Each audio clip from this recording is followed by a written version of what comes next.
Welcome to The Source, where we combine the headlines with in-depth conversations with the newsmakers themselves. I'm Pinky Webb. Today on the program, the nationwide transport strike enters its second day. Piston National President Modi Floranda joins us in the program. And authorities downplay the effect of the strike meant to protest the franchise consolidation deadline for public utility vehicles. Also, officials report a sharp decline in motorists violating the exclusive EDSA bus lane. MMDA Chairman Don Artes tells us more in the program.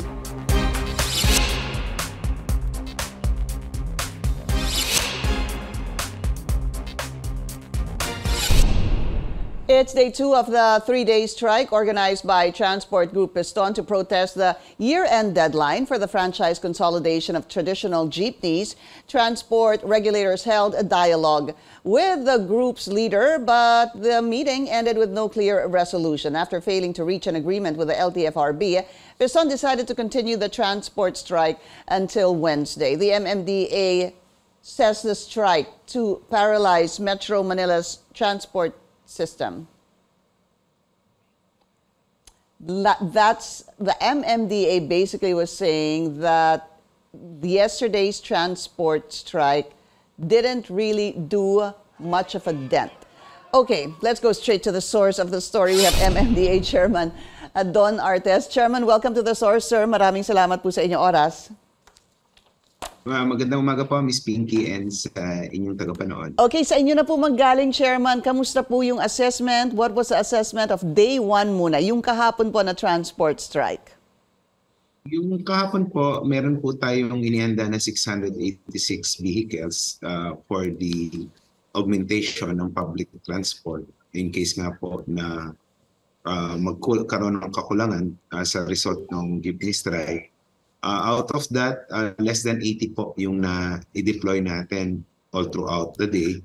Dahil hindi po natin indiscriminately dinidispatch po yung mga buses and other assets.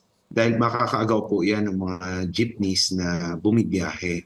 Dahil siyempre po ang ating mga kababayan will choose yun pong libreng sakay over doon sa may bayad. Kaya pinapadala lang po natin yan doon po sa mga lugar kung saan may naiipon na pasahero. Hindi pa naman po masasabing stranded sila.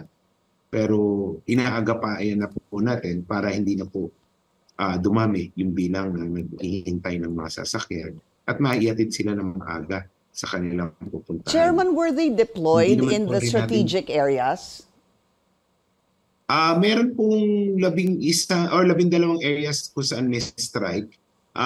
Ang concentration po noong mga pinadala natin, Kamanaba and EDSA Pasay. Yun po. Pero may ilan din po sa Parañaque, sa Muntinlupa at Pasig, Marikina. Yun po yung marami po tayong napadala na augmentation po. Opo, because were they deployed early enough? Because we were receiving reports that somewhere in Philcoa, you know that area, sir. Yesterday po ito nagkaroon po ng problema. Wala daw masakyan, but this was early on in the morning. Iyan po kasi yung usual na Monday morning rush hour na po traffic. Lagi naman po may kakulangan dyan sa pampublikong transportasyon. Hindi po namin masasabi na epekto po yan ng strike. At yun nga po, hindi kasi natin indiscriminately pinapadala yung mga libreng sakay para nga po hindi makaagaw ng mga bumibiyahe. Pero naka-preposition po yan at tulad po ng inyong sinabi, early morning lang.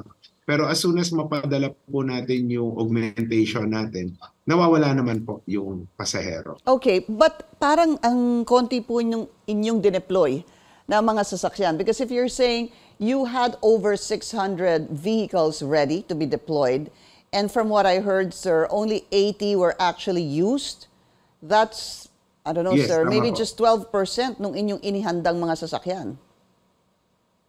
Opo, konti lang po. Kasi we don't want to belittle naman po itong Piston. Alam naman po namin na may kakayahan sila na mag-mount ng malakihang protesta. Kaya po tayo ay naghanda Buti na po yung handa tayo kaysa naman po tayo ay mabulaga. At later on, masisi tayo ng ating mga kababayan. Iyan po ay ibinilin ng ating Pangulo na bago siya umalis at through the Office of the Executive Secretary sa pangunguna po ni Secretary Hubert Ibarra ay talaga pong pinaghandaan po natin. Okay. Hindi bali po na overkill yung aming preparations. Basta we want to make sure na ma-minimize po yung impact nito pong strike sa ating mga mananakay. So how would you describe yesterday's strike, yung impact po nito o yung epekto nito? Well, I can say with confidence that this strike has minimal effect on the disruption of public transport. And I think we responded well because of the preparation and cooperation of various agencies. Hindi lamang naman po MMDA ang naghanda. Marami pong iba't ibang ahensya na andyan po ang office ni Speaker Martin Romualdez na nagpadala po ng buses, si Vice President Sara Duterte. At yung iba pa pong agencies, marami pong nag-volunteer ng kanilang mga resources na nakaantabay po na pwedeng gamitin at i-dispatch ng MMDA. Lalo-lalo na po yung mga LGUs po. All right. Masingit ko lang po because the Vice President went to the headquarters of MMDA yesterday. How was that, sir? Opo, kasi po siya po yung, I understand, caretaker po ng ating Pangulo. Noong pa pong meeting nung Sabado, noon sa NDRRMC, nagpa-brief na po siya dahil nga po as the Secretary of DepEd, nagtatanong po siya kung magsususpend sila ng klase. And based on the advice po ng Interagency Task Force on Tigil Pasada, kami po ay nag-decide na huwag magpasuspend ng klase sa pampublikong paaralan. Kaya po kung inyong mamomonitor, wala pong LGU sa NCR na nag-declare ng suspension ng classes, although may mga pribadong eskwelahan na nag-shift sa online classes. Right. Pero in general po, yung ating pampublikong paaralan ay wala pong ginawang suspension. At binirif po din po natin siya, si Vice President Sara, ng situation as of that time, around 10:30. At nakita naman po niya na ang ating pamahalaan ay handa na mag-respond dito sa strike. At na maganda naman po yung naging action natin para po ma-minimize yung inconvenience sa ating riding public. Chairman, did she intimate any concerns? Wala naman po. Dahil nga po doon sa ating briefing sa kanya, ipinakita po natin yung ating kahandaan at yung mga actions na nagawa natin so far. Yun po datos na kung saan tayo nag-deploy, ilan po yung na-serve natin na mga kababayan natin, yung monitoring po natin ng peace and order situation dahil kasama rin po natin ng CRPO doon sa Interagency Task Force nga po na nag-monitor kahapon. I think satisfied naman po siya sa atin pong presentation ng mga actions na ginawa natin during the strike. And no agreement reached between the LTFRB, sir, and Piston. So day 2 po ngayon ng strike. How's it been so far? How would you compare today to yesterday? Well, mas konti po yung ating na-dispatch today. Sabi ko nga po, 3 araw naman kaming nakahanda. So kung tatapusin po ng Piston itong rally sa loob ng 3 araw, kami naman po ay prepared. Ang mga assets po natin na nakahanda, yung 686, ay naandyan pa rin po, nakaantabay, ready for dispatch anytime. So kung 3 araw po yan or kahit 1 linggo na handa kayo, rarally or mag-strike ang Piston, kami po ay nakahanda. But Chairman, kamusta po yung protesta ngayon at how it affected the commuters compared to yesterday? Mas konti po. In fact, kahapon po 12 sites yung mayroong pong ticket or protesta. Ngayon po, dalawa pa lang po yung aming na-monitor na picket. At sa akin po palagay, mas konti po ang sumama na jeepneys. Although we don't want to downplay it, baka pwede pa rin naman po kasi na mamayang hapon, Opo. mas maraming sumama. So, ang masasabi ko lang po at ma-assure ko sa public, ang pamahalaan po ay nakahanda na tumugon kung ano po yung magiging hamon itong strike na ito. At we will make sure na i-minimize po namin yung pong inconvenience ng riding public na magiging dulot itong strike nito. Our interview with MMDA Chairman Artes will continue after the break. This is The Source on CNN Philippines. Please stay tuned.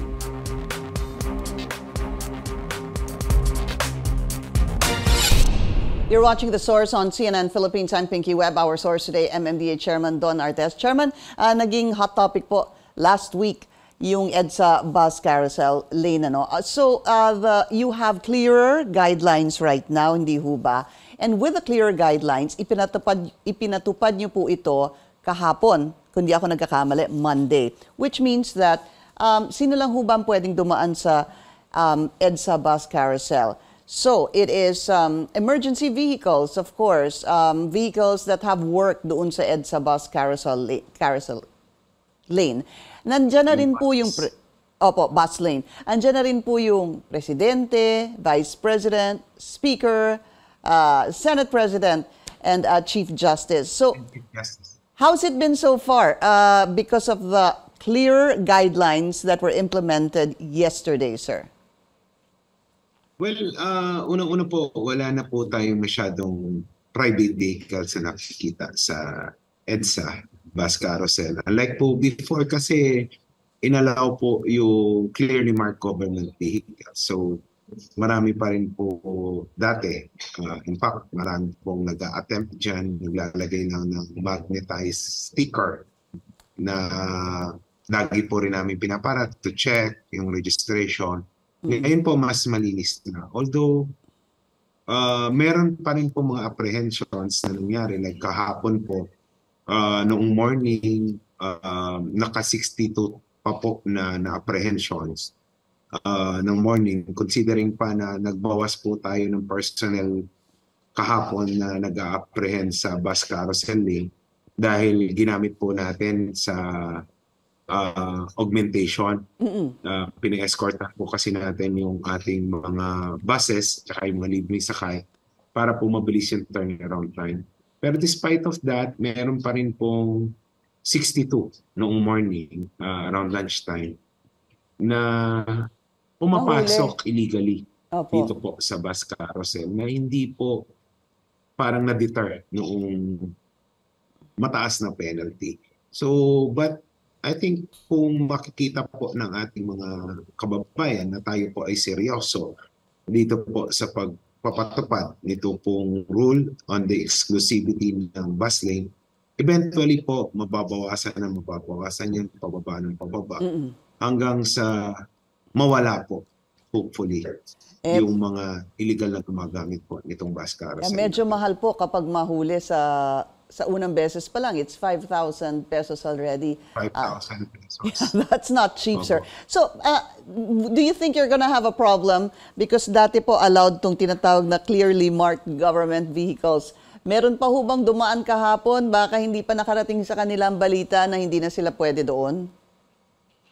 Wala na po kaming na-apprehend na clearly marked government vehicles na illegally pumasok. Siguro po naman well-informed sila doon po sa pagbabawal na rin sa kanila na dumaan. Kalimitan po ng aming nahuli ay motorsiklo at mga pribado po na sasakyan na illegal nga po pumasok. So hopefully, pababa ng pababa. We started at 500 plus no first day, Monday last week. Ngayon po, less than 100. So sana po, bumaba po siya ng bumaba. Okay, yung issue po dun sa sinasabing ex-congressman na supposed to be dumaan sa EDSA bus lane, has that been resolved, sir? Yes, na-resolve na po yan. illegal po na ginamit yung expired na protocol plate noong former congressman. Right. Na-determine naman po namin na hindi kanya yung sasakyan kung saan nakakabit yung illegal or yung expired na protocol plate at ni-name drop lang po siya ng driver. Actually, wala po kasing sakay, Miss Pinky, yung sasakyan na may expired protocol plate. So, na-determine na rin naman po namin yung may-ari. Isinabit na po namin kay Mr. Ko or former Congressman Ko yung pong pangalan ng driver tsaka po noong So, nag-name drop lang din yung driver, pero hindi niya po sasakyan yon. Hindi po. Pero hindi ano, po what happened, sir? Binenta ho ba niya yung sasakyan na yon kaya napunta sa iba kasama hindi yung... po. Never po naging kanya yung sasakyan. I see. So, Okay. pinag-iimbestigahan niya nga po kung paano nangyari na napunta doon yung expired na protocol plates niya. Kasi hindi naman daw po niya ginamit yun even before noong siya ay miyembro ng Kongreso.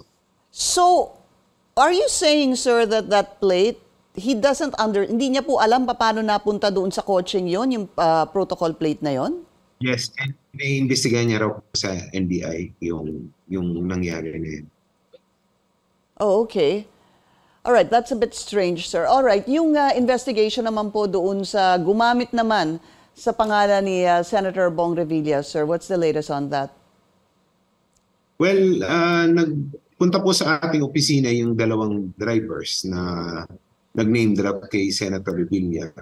Ang sinabi po nila, hindi nga po nila sakay si Senator Revilla. Ang sakay daw po nila ay mga estudyante na nagmamadali sa pagpasok sa eskwela.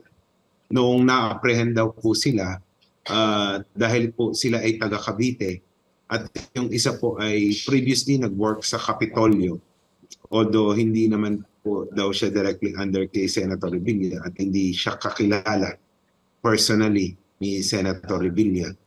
Naisip lamang daw po nila na idahilan si Senator Revilla being from Cavite para po makalusot.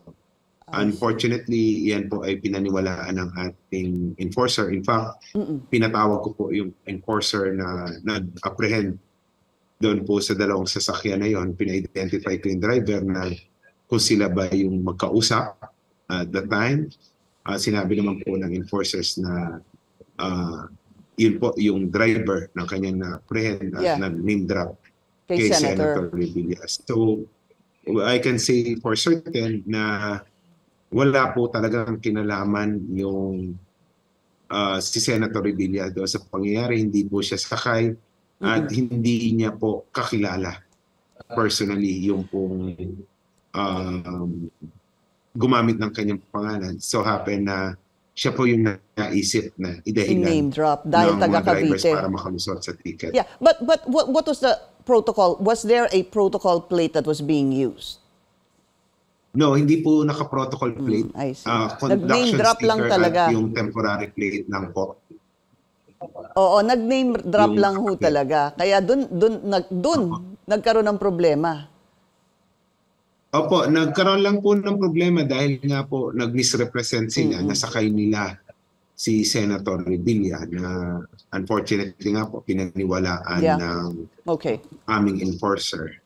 At yun pa rin po yung nagpalaki nito yung pagkakamali po ng aming opisyal na na-i-announce publicly yung pangalan ni Senator Revilla. Yes. How long is the suspension of Colonel Nebrija?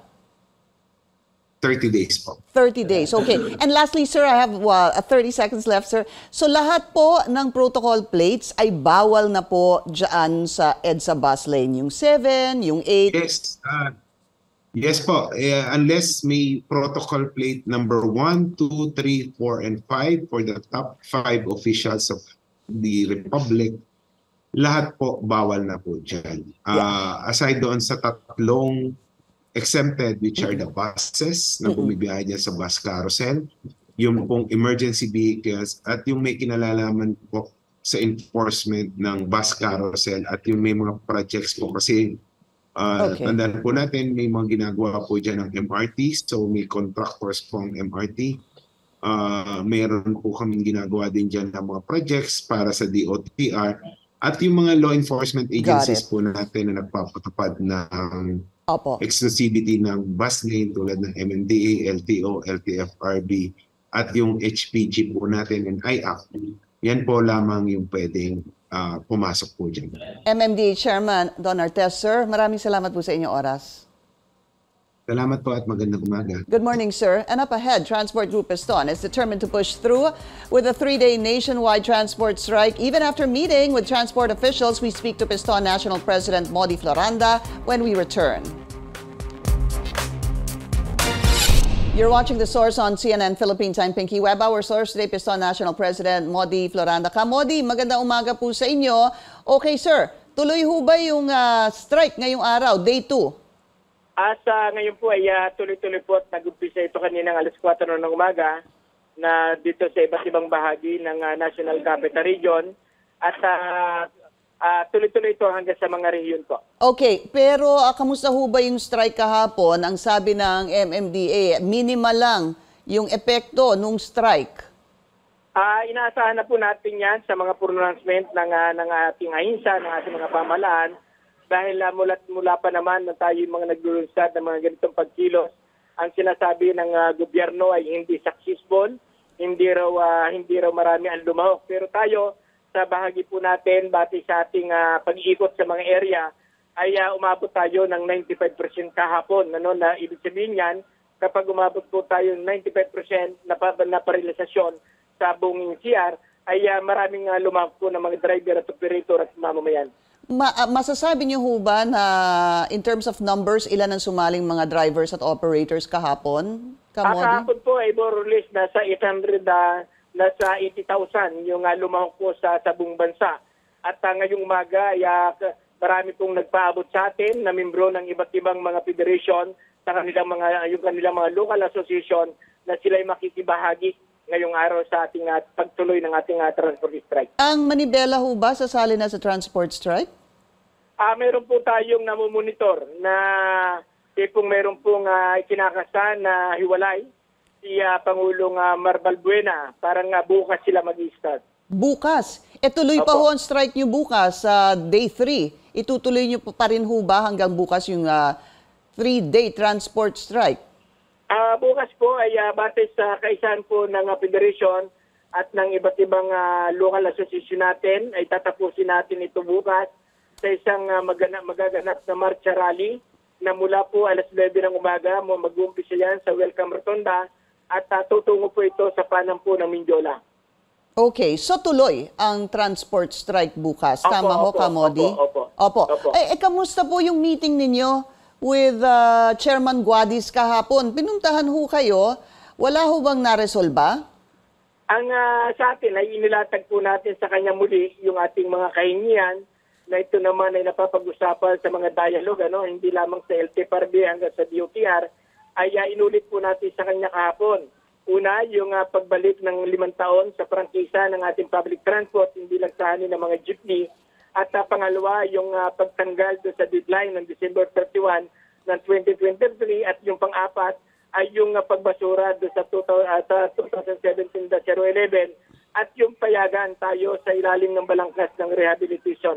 Ang tugon po sa atin dito ni Chairman Guadis kahapon ay masusi po nilang pinag-aaralan at tabi-tansya sila na maglalabas na sila ng kautusan ngayong bago matapos itong taon. Kaya tayo ay sa bahagi po natin ay wala pa sa kasalukay, wala pa ho tayong pinaghahawakan batay doon sa ating mga inilatag sa kanila. Palagay niyo ho ba, Kamodi, ma-extend itong deadline para sa consolidation dahil mariing sinasabi at paulit-ulit na sinasabi ng LTFRB na wala nang plano talagang i-extend itong deadline. Sa inyong pakiramdam ba kahapon, may chance?